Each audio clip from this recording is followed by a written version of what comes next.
Hi everyone, I'm Dr. Larissa Corder and I'm excited to be joining you as the Channel Mum Women's Health and Fertility Expert.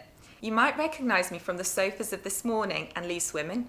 I am so super excited to feature in this very first video, which is the first in a brand new series called Meet the Experts. I met up with Channel Mum's psychologist in residence, Emma Kenny. We talk about all things fertility and also answer some of the questions that you sent in.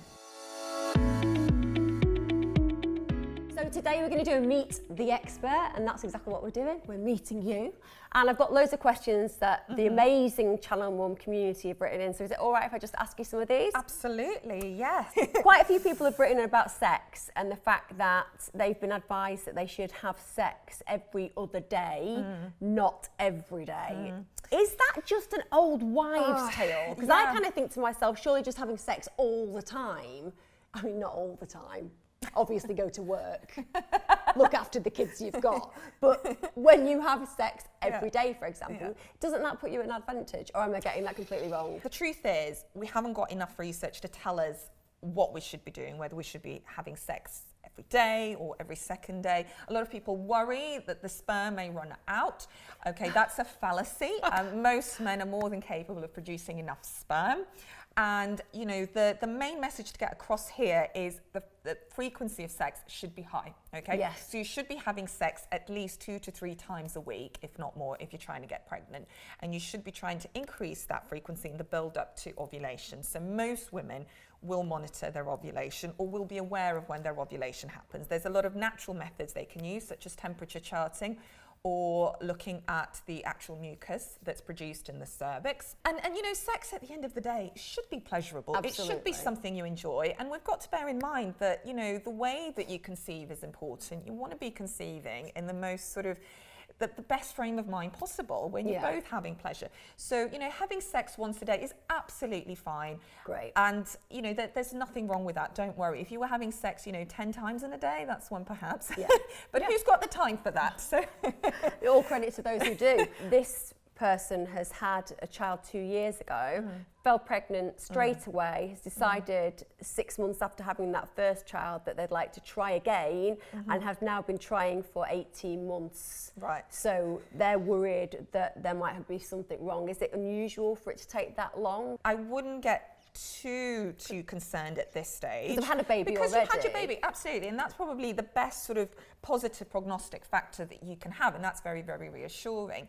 But I think if you want to sort of start seeing a GP, he can refer you to a specialist to start running some basic tests like hormone levels, looking at your partner's sperm, you know, doing an ultrasound on yourself to look at your ovaries and womb. Then that would be good. This is an example of secondary infertility. Yes. Where, you know, you didn't struggle to get pregnant the first time round, and then all of a sudden you're finding yourself struggling to have that second child. Yeah. And we do see that a fair amount. There are different reasons as to why that can happen, but without doing some of the tests, we can't really know where we stand. Yeah. So maybe go and get a referral. Yeah. One of the individuals who's been brave enough to share this with us has had 6 miscarriages.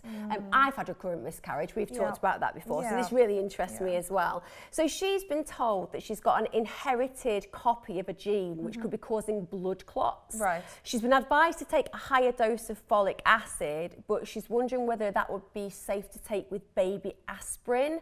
She's been told she's got a great of her own reserve, but she wonders if there's any way egg quality could be checked. So the first thing to say is that sadly we do see recurrent miscarriage quite a lot. We don't have the answers yet for it in terms of why it's caused. We think that the commonest cause is probably embryo quality. Right. So the fact that the embryo that's being produced isn't genetically normal, it doesn't mean that you or your partner are abnormal in any way. Okay, I don't want anyone to panic about that, but it's just to do with a combination of the genes that are created through lots of cell division that happens when the embryo is created. We do think that potentially the uterus may have an effect as well in terms of that environment, but at the moment we don't really have any technique that helps with it. It is perfectly safe to take the higher dose of folic acid. However, we normally tend to recommend that to women who've got other conditions such as diabetes or epilepsy. The aspirin we do give to women with certain conditions. In terms of the fact you've mentioned that you've had a test that's found this particular gene,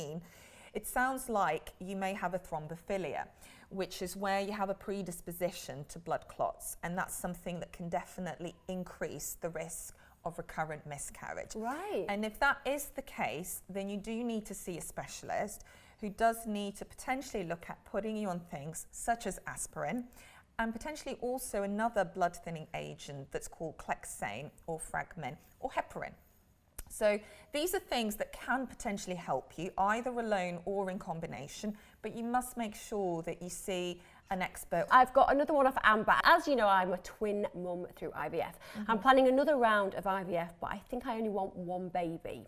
Given my age, 29, unbelievably young, let me tell you. Absolutely. Would she recommend that we use one embryo or two? IVF is quite expensive and we want to maximise the chance of it working, but I don't think right now we want another set of twins. I think if you want to minimise the chance of having another set of twins, which I completely don't blame you for, then absolutely have a single embryo transfer. I mean, you're very young. There's no reason why we should be doing double embryo transfer unless you happen to have a really low reserve. So I would definitely advise single embryo transfer. Yeah, especially if it's a good quality embryo.